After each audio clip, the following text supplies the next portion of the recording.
Nursery से जब हम पौधा लेकर आए थे तो वो पौधा बहुत ही स्वस्थ और हरा भरा था। लेकिन घर लाने के कुछ ही दिनों बाद वो पौधा मर गया। या फिर घर पर कोई पौधा लगा था, बहुत अच्छे से ग्रोथ भी कर रहा था, उसके ऊपर बहुत ही अच्छी फ्लावरिंग या फिर फ्रूटिंग भी हो रही थी, और अचानक से पौधा सूखने लग गया। तो ऐसा इसलिए होता है कि हम जाने अनजाने ऐसी बहुत सी गलतियां कर देते हैं, जिनके कारण हमारे जो पौधे हैं वो खराब हो जाते हैं। तो आज की वीडियो में मैं आपको कुछ आपकी ऐसी ही गलतियों के बारे में बताने वाली हूँ, जो आप अनजाने में ही कर देते हैं और जिनके कारण आपके जो पौधे हैं वो खराब हो जाते हैं। तो सबसे पहला पॉइंट तो ये है कि आप जब भी नर्सरी से कोई प्लांट लेने जाते हैं, तो आप घर पर ही पहले डिसाइड कर लीजिए कि आपको किस तरह के प्लांट चाहिए। आपके घर में प्लांट को रखने की लोकेशन किस तरह की होगी, आपके घर में कितना स्पेस है जिसमें आप प्लांट को रख सकते हैं, आपके आउटडोर में जगह है या फिर इंडोर में जगह है। उसी हिसाब से आप प्लांट अपने घर के लिए चूज़ कीजिए। अगर आप बिगनर हैं तो पहले बहुत ज़्यादा महंगे प्लांट चूज़ मत करिए।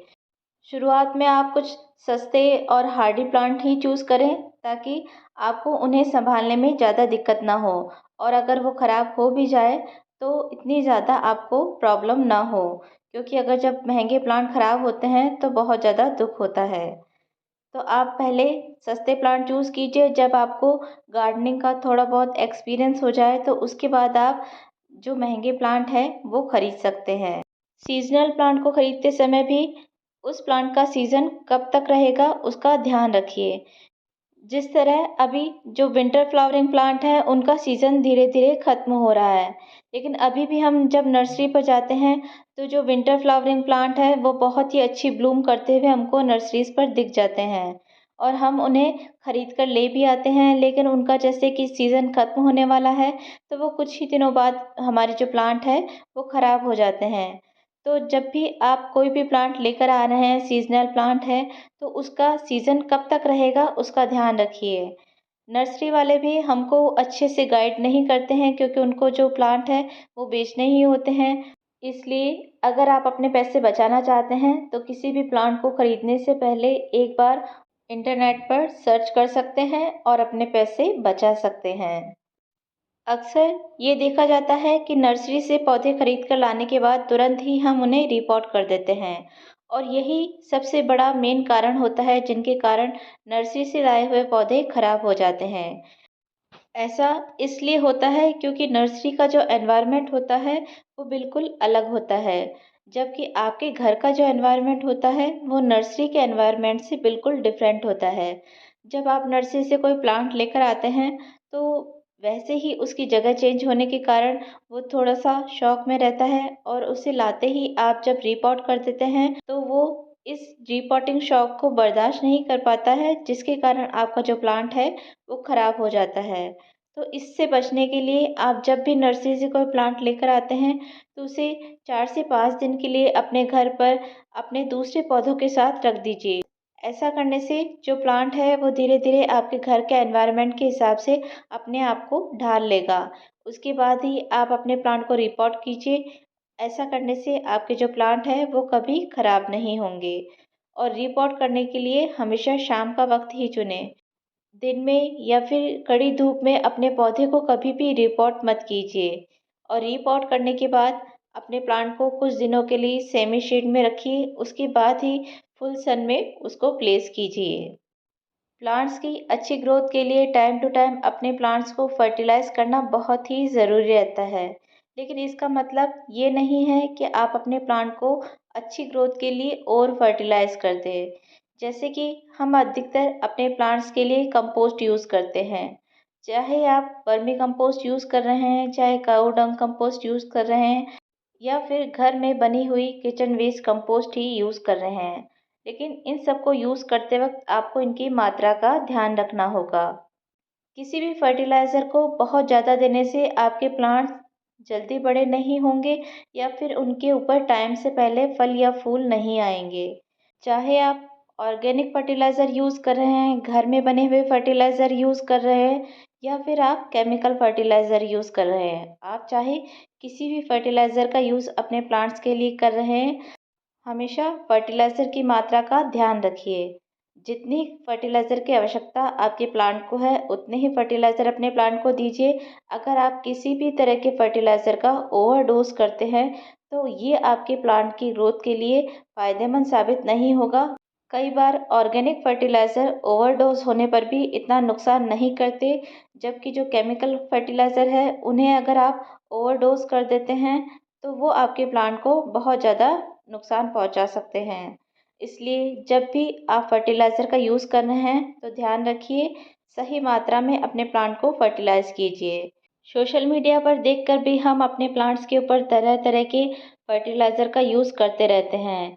बहुत से घर में बने हुए और बहुत से केमिकल फर्टिलाइज़र का यूज़ हम अक्सर अपने प्लांट्स के ऊपर करते रहते हैं।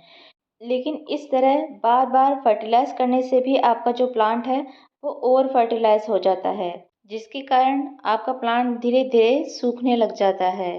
तो इसलिए आप जब भी किसी भी तरह के फर्टिलाइज़र का यूज़ करें, तो उसके कम से कम 15 दिन बाद ही अपने प्लांट के ऊपर किसी भी तरह के दूसरे फर्टिलाइज़र का यूज़ करें। प्लांट्स के खराब होने का जो अगला मेन कारण होता है, वो होता है गलत तरीके से अपने प्लांट में वाटरिंग करना। हम जब अक्सर अपने गार्डन में वाटरिंग करते हैं, तो सभी पौधों में एक साथ वाटरिंग कर देते हैं, जबकि हर एक प्लांट की वाटरिंग की जो नीड होती है, वो भी अलग-अलग होती है। किसी को ज़्यादा पानी चाहिए, तो किसी को कम पानी चाहिए। इसलिए किसी भी प्लांट में पानी देने से पहले अपने प्लांट की मिट्टी को चेक करके देखिए। अगर उसमें हल्का सा मॉइस्चर आपको मिलता है, तो आप उस प्लांट में वाटरिंग मत कीजिए। जब आपके प्लांट की मिट्टी ऊपर से 1 से 2 इंच तक सूखी लगे, तभी उसमें पानी दीजिए। तो जिस भी प्लांट की मिट्टी आपको सूखी लगे, उसी में पानी दीजिए, जिसमें मॉइस्चर हो उसको पानी मत दीजिए। इसके अलावा जो इंडोर प्लांट्स होते हैं, सक्यूलेंट प्लांट होते हैं, ऐसे बहुत से प्लांट होते हैं जिनको पानी की ज़रूरत बहुत कम रहती है। और इस तरह के जो प्लांट्स होते हैं, अगर आप इनमें रेगुलर वाटरिंग करते रहते हैं या फिर ओवर वाटरिंग करते हैं, तो ओवर वाटरिंग के कारण जो प्लांट है वो धीरे-धीरे गलने लग जाते हैं और ख़राब हो जाते हैं। तो पहले चेक कर लीजिए या फिर सर्च कर लीजिए कि आपके कौन से प्लांट को किस तरह की वाटरिंग रिक्वायरमेंट है, उसी हिसाब से अपने प्लांट को वाटरिंग कीजिए। वाटरिंग के बाद जिस चीज़ का आपको ध्यान रखना है, वो है सनलाइट। जिस तरह हर पौधे की वाटरिंग की जो नीड होती है वो अलग-अलग होती है, उसी तरह से हर पौधे की जो सनलाइट रिक्वायरमेंट होती है वो भी अलग-अलग होती है। किसी पौधे को ज़्यादा धूप चाहिए तो किसी पौधे को कम धूप चाहिए। तो अगर जिन पौधों को कम सनलाइट की ज़रूरत रहती है, ऐसे पौधों को अगर आप पूरे दिन की फुल सनलाइट प्रोवाइड कराते हैं, तो वो पौधे जल्दी ही ख़राब होने लग जाते हैं।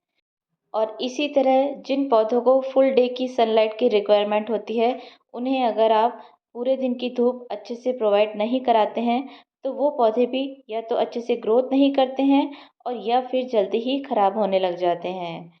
और यही गलती हम अक्सर अपने इंडोर प्लांट्स के साथ भी करते हैं, जिनके कारण जो हमारे इंडोर प्लांट्स होते हैं, वो अक्सर ख़राब होने लगते हैं। इंडोर प्लांट्स का मतलब ये नहीं होता है कि आप किसी भी अंधेरे कोने में अपने प्लांट को रख दें। इंडोर प्लांट को भी आप ऐसी जगह पे रखिए जहाँ पर उसे थोड़ी बहुत इनडायरेक्ट सनलाइट मिलती रहे या फिर पूरे दिन की ब्राइट लाइट मिलती रहे। ऐसी जगह पर ही आपके जो इंडोर प्लांट है वो अच्छे से सरवाइव कर पाते हैं। अगला जो पौधों के खराब होने का सबसे बड़ा कारण होता है वो होता है या तो इंसेक्ट अटैक और या फिर फंगस। तो इन दोनों से ही अपने प्लांट्स को बचाने के लिए आपको अपने प्लांट्स के ऊपर रेगुलर किसी भी तरह के अच्छे इंसेक्टिसाइड या फिर फंजीसाइड का यूज़ करते रहना होगा। अपने प्लांट को इन्फेक्टेड होने का इंतज़ार मत कीजिए। अगर आपके प्लांट पर किसी भी तरह के इंसेक्ट या फिर फंगस का अटैक नहीं है, तब भी आप अपने प्लांट के ऊपर हर 15 दिन में एक बार किसी भी अच्छे से इंसेक्टिसाइड और फंजीसाइड का स्प्रे करते रहिए, ताकि आपके जो प्लांट है वो इंसेक्ट और फंगस से बचे रहें। और अगर आपने मेरी वीडियो को यहाँ तक देख ही लिया है, तो वीडियो को लाइक भी कर दीजिएगा और मेरे चैनल को सब्सक्राइब भी कर लीजिएगा।